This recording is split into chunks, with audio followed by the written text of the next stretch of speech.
I still remember the scent of fresh varnish and new carpet the day I walked into the sales office of Metroland Realty. It was my first day, a clean slate, a new challenge. My name's Caleb Hart. I was 31, ambitious, and hungry to prove my worth in this city where connections seem to matter more than competence. The office buzzed with polite greetings and cold smiles. No one paid me much attention, except for Mr. Arlen Chase, the sales manager. Slick hair, polished shoes, and the kind of handshake that said, "Don't get too comfortable." From day one, I did things differently. I didn't chase the clients with gold watches or designer heels. I talked to the ones who waited quietly in the lounge, the ones who dressed simply but asked smart questions. I remembered their names, their kids' names, their worries about mortgages. While others laughed over coffee, I stayed late, printing reports, triple-checking listings, even helping a retiree with her car one rainy afternoon. In just 4 weeks, I closed more contracts than anyone else in the department. The numbers were hard to ignore. A 100% increase in department revenue. My leads became conversions, my clients became repeat customers, and referrals rolled in. But when the sales report was shared in the first team meeting, I sat in the back row, expecting a nod, maybe a thank you. Instead, Mr. Chase stood front and center, soaking in applause. "All thanks to strong leadership," he said, flashing that signature grin. "Our clients trust the Metroland name and our standards of excellence." Not a single mention of my work, not even a glance in my direction. I bit my tongue. Maybe it didn't matter. Maybe, I thought, if I just kept working hard and doing the right thing, someone would notice. But looking back, that was the day I learned. In some places, doing the right thing makes you a target. And Chase? He had just begun writing a story I didn't know I'd be fighting to finish. The week after that meeting, something inside me shifted. I kept showing up early, kept working late, kept serving every client like they were the most important person on earth. But I couldn't ignore the way Arlen Chase strutted through the office now, with a new swagger, as if he'd personally built the company from bricks and sweat. He never mentioned my name, not once, but he did start reassigning my leads to himself. At first, I thought it was a clerical error. A couple's file I'd been handling suddenly appeared in his drawer. Then, a retired veteran I'd walked through 3 different properties was contacted by Chase the next day, promising better deals. I confronted him once carefully. He smiled coldly. "Relax, Caleb. We're a team here. Clients belong to the company, not to you." It was then I understood my success had made me a threat. Behind his back, I started hearing the whispers. Chase is playing favorites. He only cares about the flashy buyers. Didn't he steal that Riverside deal from Caleb? I didn't respond. I just kept working. I believe the truth always comes to light, eventually. But then came the worst part. One afternoon, a woman walked in, middle-aged, wearing faded jeans and a canvas tote. Most agents didn't even greet her. Chase glanced up and rolled his eyes. "Not worth our time," he muttered. But I did what I always did. I welcomed her, offered coffee, listened. Her name was Mrs. Florence. She was soft-spoken but sharp. She wasn't just looking to buy a house. She was looking for long-term commercial investments for a group of overseas partners. But you'd never guess that by her clothes or demeanor. We spent hours talking that week. I treated her with the same care I gave everyone else. She never once mentioned her full background, only that the right person earns my trust. At the end of our last meeting, she looked me in the eye and said, "Mr. Hart, I may be back sooner than you think." I didn't know it yet, but the tables were already turning. It was a Tuesday morning when Mrs. Florence returned. No appointment, no assistant, just a calm presence walking through the glass doors with the same canvas tote and quiet smile. Chase barely looked up from his phone when she passed his desk. I stood, heart leaping a little. "Mrs. Florence," I said, "I wasn't expecting you back so soon." She gave me a firm nod. I never waste time when I find someone worth working with. Before I could say more, Chase suddenly appeared beside me, as if magnetized by her words. "Ah, welcome back," he said, adjusting his cufflinks. "Caleb here's one of our newer associates, but I'm the senior manager in charge of high-net clients. I'd be happy to assist you moving forward." Mrs. Florence's smile didn't fade, but her eyes sharpened. "With respect, Mr. Chase, I'm here to finalize a property package with Caleb." She said my name like it meant something. "If that's not acceptable, I'll find another agency." Chase's face twitched. Just a flicker, but I saw it. "Of course," he said, stepping back with forced grace. "We're all here to serve." Over the next few days, I worked closely with Mrs. Florence to assemble an investment portfolio. 8 properties, including 2 commercial units and a lakeside estate. Easily the largest deal our office had seen in over a year. I prepared every detail meticulously. Legal checks, site inspections, valuation reports, everything. I didn't sleep much, but I didn't care. This wasn't just about a sale, it was about dignity. And then, just hours before the signing, I was called into a routine meeting. Chase sat at the head of the table with 2 senior staff. "The client has requested to transfer the file under my direct supervision," he claimed. "You've done good work, Caleb.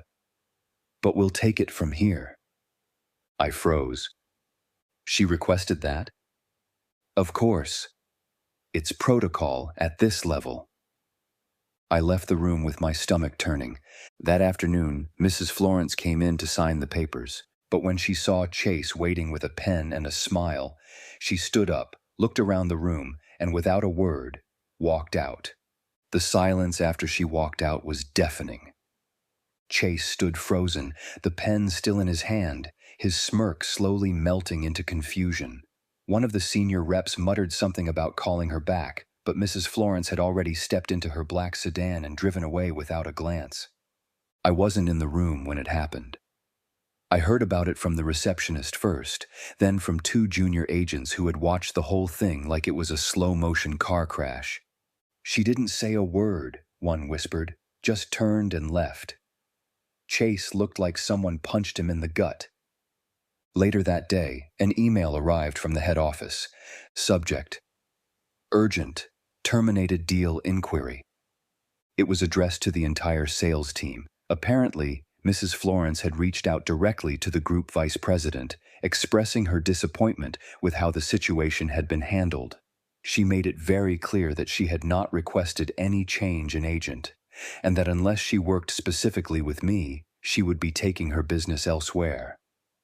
That was when everything started to unravel. Meetings were called, phone calls flew, HR requested statements. And by the end of the week, Chase was no longer strutting through the office. He was behind closed doors with legal. Meanwhile, I was quietly asked to stay home pending a formal review. I knew what that meant. I was the easiest one to blame. The following Monday, I was officially let go. In light of the disruption to client trust, they said. No hearing, no chance to explain. Just a signed form, a box for my things, and a security escort to the elevator. I didn't fight it. I just walked out with my dignity intact. But part of me burned. I had given everything to this job, my time, my energy, my trust, and in return, I had been thrown to the wolves the moment it was convenient. What I didn't know then was that Mrs. Florence wasn't done yet, and neither was I. Losing the job wasn't what hurt most. It was the silence. None of my coworkers stood up for me, not even the ones who used to laugh at my jokes or ask for help with closing scripts. After the firing, I got one text. "Sorry, man. Sucks what happened. Take care." That was it. I went home, dropped the box of personal items by the door, and sat on the floor for what felt like hours. I couldn't even bring myself to explain it to my parents. They had been so proud when I got the job. A real company, a future, my father had said. Now what? A few days later, I saw a post on the company's social page, photos of Chase at a networking event, smiling next to executives like nothing had happened. No consequences, no accountability, just another glass of champagne and a new suit. Meanwhile, I was jobless. Bills didn't care that I was wrongfully terminated. Rent still came due. My savings, never much to begin with, began to shrink fast. I started applying for jobs in silence, deleting the auto-response emails before I could even finish reading them. The worst part? The doubt.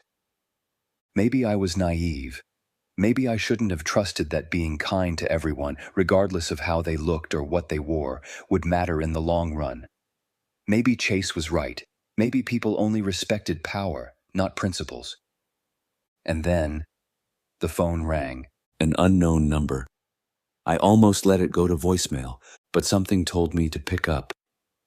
"Mr. Hart?" a warm voice asked. "This is Florence Ellington. I believe we still have unfinished business." My throat tightened. "I've spoken with your former office. Their handling of the matter was disappointing. I've since escalated it. As of this morning, I've pulled all pending offers from that branch and filed a complaint to your head office." I couldn't speak. "There's more," she said calmly. "I've requested your reinstatement.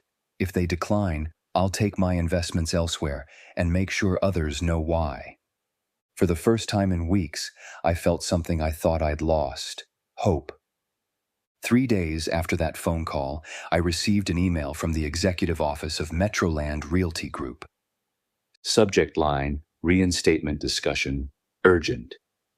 Inside was a short message. "Mr. Hart, we have been made aware of certain concerns regarding your recent dismissal. In light of new information, we request a meeting at your earliest convenience. Please report to headquarters this Friday at 9 a.m. and regards, Executive Affairs." I sat back, heart racing. The same company that had tossed me aside without a second thought now wanted to discuss things. I didn't know whether to feel vindicated or insulted, but I showed up. At 8:55 a.m., I stepped into a sleek boardroom on the 24th floor. Seated around the table were 3 senior executives, 2 HR representatives, and, at the head of the table, Mr. Lawrence Donahue, one of the founding partners. He didn't shake my hand. He simply said, "We owe you an apology." Apparently, Mrs. Florence Ellington wasn't just a client. She was a major investor tied to the company's global expansion efforts. She had quietly funneled millions into Metroland projects through Shell partnerships. And now she was threatening to pull out entirely, unless I was reinstated. She had used one phrase repeatedly in her emails: "I only invest where people of integrity are respected." I didn't smile. I didn't gloat. I simply said, I want my name cleared, publicly. I want the commission I earned and the bonus that was rerouted to Mr. Chase. The room shifted uncomfortably. Mr. Donahue nodded. "Agreed, and Mr. Chase has been terminated effective immediately. Internal investigations are underway." They offered me a formal reinstatement, same position, back pay, plus a promotion to team lead. I didn't even have to sign a contract that day. Mrs. Florence had made sure they didn't have the leverage. As I left the building, something strange happened. A receptionist, the same one who watched me leave weeks ago in silence, stood and said quietly, "We're glad you're back, Mr. Hart." For the first time, my name echoed with weight, not just in the room, but in people's respect. The announcement came the next morning. An internal memo was circulated across all departments. Subject line: organizational changes, effective immediately. In bold font, it read, "Mr. Arlen Chase has been terminated due to violations of internal conduct and ethics policies. A formal review of commission allocations from the past fiscal quarter is underway. All employees affected by misallocation will be fully compensated." No names were mentioned beyond his, but everyone knew. By noon, whispers turned to stares. Some nodded at me in the hallway, Others avoided eye contact altogether, but I didn't need their approval. I was there for the truth and for the work. Later that week, the head of finance called me in and slid an envelope across the table. Inside, a full accounting of every commission I had earned but never received. I stared at the figure. It was more than I'd imagined. Months of hard work, finally acknowledged, but the final twist hadn't come yet. On Friday, I was asked to attend a meeting at the regional headquarters. When I arrived, Mrs. Florence was already seated, dressed simply as always, a file in front of her. "I've decided to proceed with the investment," she said softly. "And I want you, Mr. Hart, to oversee the client-side management of the entire portfolio." I was speechless. "You treated me with dignity when no one else did. You didn't chase prestige, you served with principle. That's who I trust." I nodded, eyes burning with something I hadn't felt in weeks: validation. As I stepped out of the building, my phone buzzed. A former coworker had messaged me. "Chase is trying to fight the termination, claims it was all a misunderstanding. HR's not buying it, there's a paper trail, and apparently he may have to repay misappropriated bonuses or face legal charges." I didn't reply. Let karma take its course. That weekend I visited my parents. Over dinner, my father raised a glass. "You did it right, son. You didn't bow." And in the end, they had to stand up. For once, I didn't deflect the praise. I just smiled and let it sink in. 3 months later, I found myself standing by the window of a quiet corner office, my name freshly etched on the frosted glass. Not senior sales executive, not top performer. Just Caleb Hart, client relationship director. It was enough. I never wanted a throne. I only ever wanted to be treated fairly. And somehow, through the lies, the betrayal, and the silence, I had found my way back, not to where I was, but to where I was meant to be. The team was different now. Younger agents came to me for guidance, not out of obligation, but respect, and I gave them what I never received: my time, my attention, and a reminder that character is worth more than charisma. As for Mrs. Florence, she became more than just a client. She became a friend. Her trust in me reshaped the arc of my life. I once asked her why she fought so hard. She smiled gently. "Because too many good people walk away quietly. I needed you to know someone was watching and someone cared." It stayed with me. Chase, I later heard, settled out of court. He disappeared from the industry not with a bang, but with a whimper. No one remembered him for the titles he held, only for the trust he broke. That's the thing about integrity. It's invisible when things are going well. But when everything falls apart, it's the only thing that stands. One evening, I walked into the office lounge and saw one of the new agents, nervous, uncertain, apologizing to a customer for a scheduling mix-up. I stepped in, helped smooth things over, and as we walked back, he asked, "Why did you help me?" "That wasn't your client." I paused, because someone once treated me like I mattered, and it changed everything. He didn't reply, just nodded slowly, like it meant something. And in that moment, I knew victory isn't always loud. Sometimes it's the quiet moment after the storm, when you stand tall, not because you won, but because you never lowered yourself to fight dirty.